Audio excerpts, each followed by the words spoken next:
What's going on, guys? Welcome to the Mina channel. So today we're gonna be something pretty different. I say that, but I ranked things before and I talked about my favorite things and everything like that. But I saw this Twitter post the other day by Luke Sky, which in this particular Twitter post he posted his favorite best story, best whatever related to Persona, and I was like, that's pretty cool. But I wanna do mine, but I didn't want to just put it on a Facebook or a Twitter post because I have like zero reach there. But I thought it would be cool to go through all of this best stuff. I kind of break down why I think is the best of each whatever. So let's go ahead and talk about this. So first category is best story. So for the best story, I'm gonna give it to Persona 3 and Persona 2.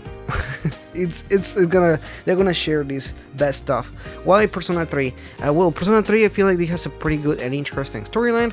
It does deal with a lot of different themes like depression and suicide, but also it does deal with a lot of self-sacrifice and a lot of different really interesting themes. And I feel like they were really able to develop that storyline pretty well. Now, why Persona 2? Persona 2 also has a really good and interesting, compelling story. In fact, I will dare to say it's probably the best story out of the Persona games. I just have Persona 3 kind of attached really dearly to me. However, Persona 2's storyline, it really has a lot of twists and turns, and it's really able to take you from point A to point B to point C to point A in a really interesting character development aspect, but also in a really interesting way that they transition through the story and everything, especially when you play the second part of the game, which really brings a lot of those themes together and everything. I really like the switch up in characters too. So again, they're sharing first place there. I thought it was again, I feel like I need to explain more than just say, this is the best because of whatever. Best music, I'm gonna give that to Persona 3 as well. I think Persona 3 has a really good mix between rap, rock, and jazz, and it's really good as far as how they're able to do that. I love the battle theme, Burn My Dread. There's a lot of different things that you can say that the game just really did really well, and I just enjoy it a whole lot. The music is fantastic. For best world, I'll probably give it to Persona 4 because they're able to keep the theme of the small town area really appropriate. Like if you ever been to a small town, it's literally Persona 4. Innova is really just so well made, and it's so stupid because it's such a small little town, but it feels that it gives you as you're walking through the small town is literally what you're thinking of when you're thinking of the small town. It's so well crafted, it's imaginative, and it really gives you that ambience and the feeling of the world of Persona 4. It's just really well done. I really enjoy that a lot. For best gameplay, I'm gonna give it to Persona 5 hands down. I feel like the gameplay was really revamped. They really did a lot of good stuff for the gameplay. Not only did they fix a lot of the issues with the social links, but also they did a lot of cool stuff with the combat itself. Of the different aspects that I really enjoyed. The traversing of the city and everything is also really enjoyable and everything. However, I am going to put an asterisk here. Persona 5, not Persona 5 Royal. Persona 5 Royal did something which made the battles a little imbalanced. It does feel like they need to work a little bit more. Hopefully they'll patch that someday. Some people on the channel know what I'm talking about, but I feel like Persona 5 had a pretty good stuff. Persona 5 Royal did fix some stuff, but they also added some stuff that I feel that it was too much in that end. Now, next one is prettiest game. It's gonna obviously be Persona 5 as well as the newest game in the line.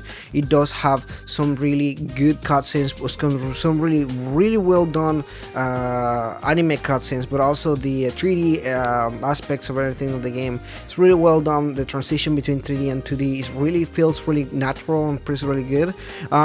It does feel like that's honestly, and you can see with anything, this is gonna be the prettiest Persona game in that end. Best cast, I'm gonna give it to Persona 4. I feel like Persona 4 had a really solid cast. Not only do they all feel really down to earth, really grounded, but also the way that you interact with them, the social links, and as well as the way that you kind of make friends with them. You really feel like you're really building these relationships with people, and I feel like that's something that doesn't really catch up well in Persona 5, and definitely not in Persona 3.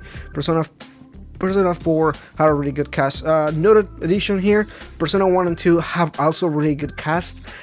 They're both really, especially the cast in Persona 1. I feel like they're all buddies, they're really best friends and everything, and you really have that atmosphere that everybody are really well friends with each other before the game even started, and it does feel pretty well. I like that as well. But I'm gonna give it to Persona 4 on this one.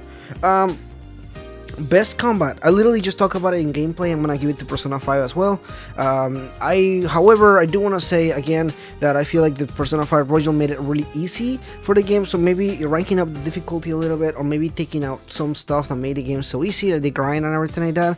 Maybe I will say that that's a thing, but they did add a lot of cool stuff for the combat, so I'm gonna give it to Persona 5 as well. Best main character, now this one is a little bit hard because every character has had a little bit of a different stuff. I really would like to give it to Tatsuya from Persona 2. I feel like his character, Persona 2, 3, Persona 3, 4, and 5 have the issue. Personally, my issue is that they're not full main characters, which is more of a blank slate where you can insert yourself into. However, Persona 1 and 2 have more solid main characters with a more better background. I think Tatsuya from Persona 2 has a really interesting background, and as you unlock more about his life and everything, and even the choices that he does later down the line in the game, it really does make him a really compelling character. That being said, I feel like Persona 3 character, Makoto Yuki or Minato Arisato, however you want to call him, he also has a really good storyline, and it does feel like the one that is, even though he doesn't talk a lot, there's a lot of characteristics to him that I really like, and there's a lot of really good stuff too. So I'm gonna give it to Tatsuya, but I feel like Minato will be like my other choice if I didn't have Tatsuya. And best voice acting. This one I'm just gonna give it to all three of them. I feel like all three of them have really good voice acting. I don't have one that's particularly better than the other one, particularly because a lot of the voice actors are the same on Persona 3, 4, and 5. So I'm not gonna be like, well, this one has better voice acting, because it really doesn't. All three of them were voice acted by a lot of the similar people, and a lot of them have brought really good characters. Notably, for example, in Persona 4, there was a lot of changes to Persona 4 Golden in voice acting. Some people can argue and disagree on here, but I feel like they were able to still bring the character together and still have a good story and everything like that. So I want to say overall, I feel like the Persona cast has always had good voice acting, at least in Persona 3 and 4. The voice acting is pretty good, and I feel like I never once was disappointed on the voice acting. I enjoyed pretty much every single part of that aspect. Although I do enjoy the Japanese voice acting as well. The English one does a pretty good job. Anyway, that is pretty much in here ranking and talking about my favorite or the best of in Persona aspects and everything. It's just a pretty cool idea. I actually never thought about doing a video like this, but I saw the Twitter post and I was like, I'm gonna do it, but I want to do it with my own take and my own spin, you know, kind of talking about what I like about, didn't like about, stuff like that. So anyway, that is pretty much in this video. If you're new, please consider liking and subscribing. Let me know if you guys have any other ideas or any stuff for Persona or for Shin Megami Tensei. I'm really trying to cover more Shin Megami Tensei as of late, just because of the hype with Nocturne and SMT5 obviously. But let me know in the comments below what you guys think about that, and I'll see you guys next time.